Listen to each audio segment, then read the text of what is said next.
Now we have placed the letters of all these words together and without any overwriting.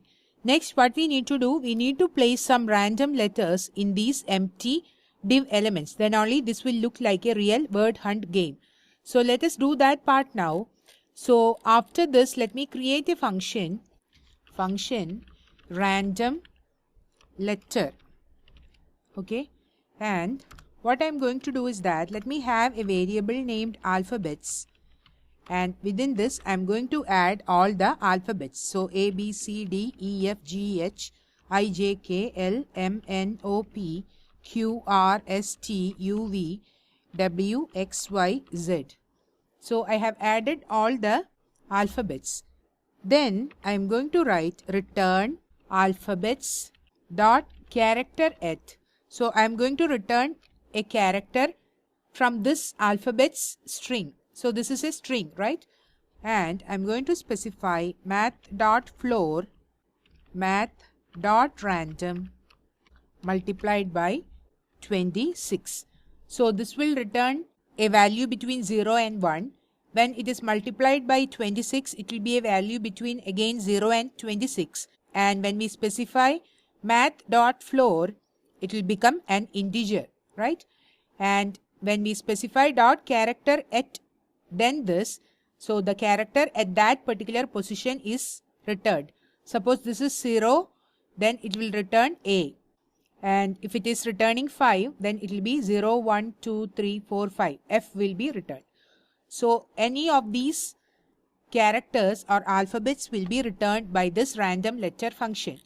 Now what we can do, after placing the words, let me remove this and also the temporary array part, because I just added it to show you, right?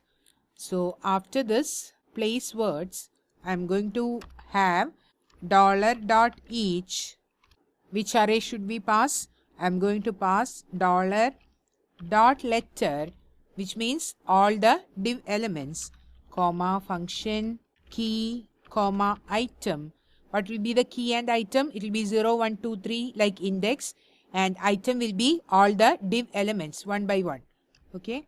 Then within this I'm going to specify $item, because item will be a div element, that is a DOM element. So we need to convert this into a jQuery object. Then I'm specifying $item.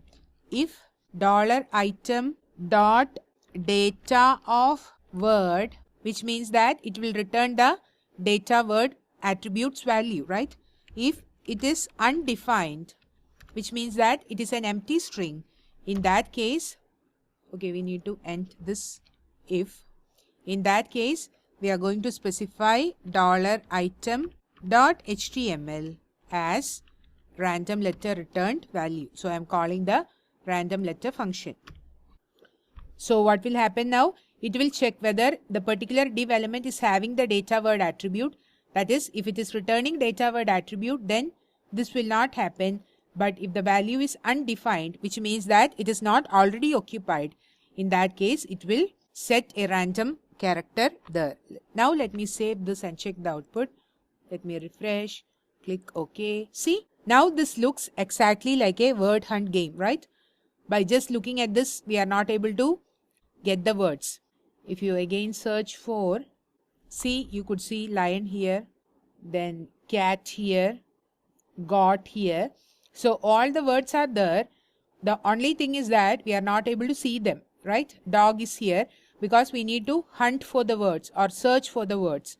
So until the game is completed, it would be difficult for us to search for the words while implementing the logic, right? So what I'm going to do is that just for the time being, while adding the letters of the birds, let me copy this. Sorry, let me copy up to this and paste it here. Okay, and let me specify .css of background to be, say, pink, just to see the words clearly, because otherwise we will have to search for the words while implementing the logic of whether the game is over or not. So just to identify the words easily, I'm adding background to be pink for all the correct letters. Okay, see, now we are able to see the words just by looking at them, right? So next what we need to do, we actually have to make these div elements selectable. That is, until this we have been implementing the front end of our game. So the front end is now ready. Next, what we need to do, we need to make these div elements selectable. Then only the player will be able to use the mouse and drag the letters to select them, right? So we are going to make these letters selectable, and then we will implement to check whether the word is correctly selected or not. Okay. So what we can do in the arrange game function, that is inside this function, what we can do, after adding all the div elements, we can specify $grid. We need to specify the parent, right? Dot selectable. So what will happen now? All the div elements inside this grid main div will be selectable. Now let me save this and check the output. Let me refresh.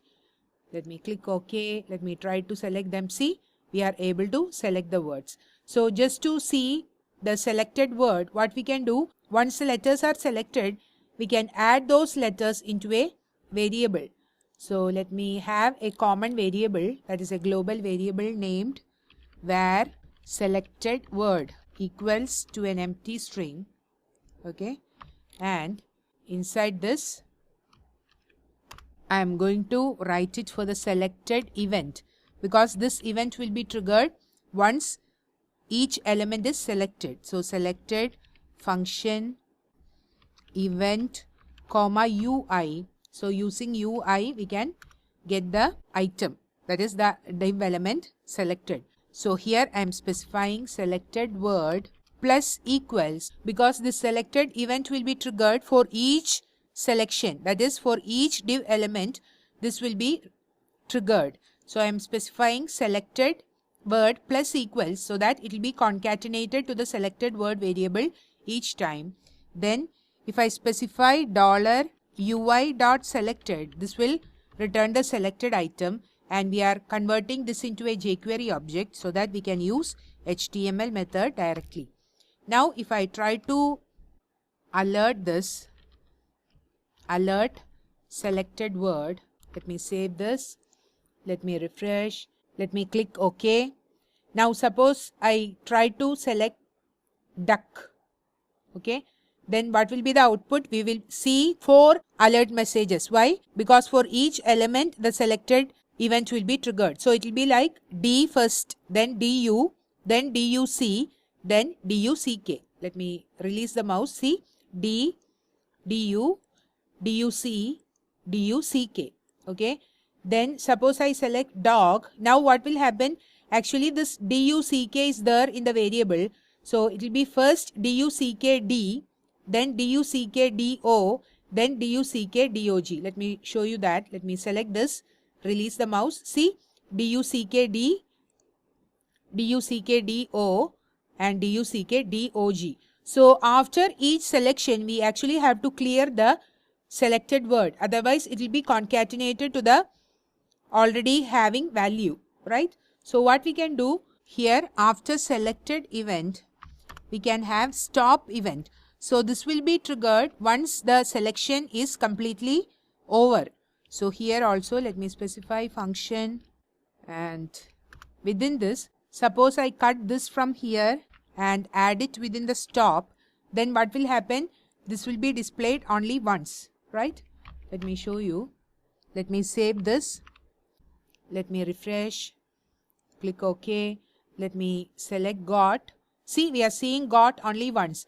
Though it happened 4 times, that is, this was done 4 times to add letters one by one. As we have written the alert message inside the stop, this will be triggered only once. That is the end of the entire selection.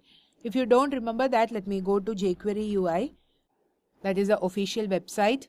API documentation, interactions, here selectable widget. Here if you see this, selected, triggered at the end of select operation on each element added to the selection. That is why we were seeing the message 4 times. In the case of word duck, D-U-C-K, that is on each element added to the selection. That is the selected event. Whereas the stop will be triggered at the end of the select operation. Okay. So this will be triggered once the entire selection is over. Whereas this will be triggered on each element added to the selection. That is at the end of select operation on each element. So on each element we need to get the letters.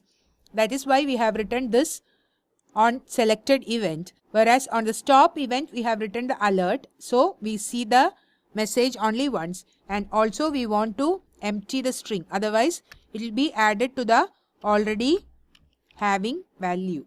Okay, now let me save this. Let me close this. I just wanted to show you. Refresh. Okay, let me select lion. See, we are seeing lion. Let me select dog. See, we are seeing dog. Previously it was like lion then dog. If we don't make this string empty, what will happen? It will be appended to the already selected value. Okay, then suppose I select this. See, WADXV. Suppose I select this dogs. Okay, so the selection part is implemented. Next, what we need to do, once a user selects a word by dragging, what we need to check is that whether that word is correct. That is, whether that particular word is in this array. If it is there, we can display that particular word, that is the letters of that word, in some other color, and also put a tick mark after that particular word. Suppose the word selected was lion, we can have a tick mark to indicate that that particular word is selected. So that part we need to do, that is checking whether the word was correctly selected or not. We will do that part in the next lecture.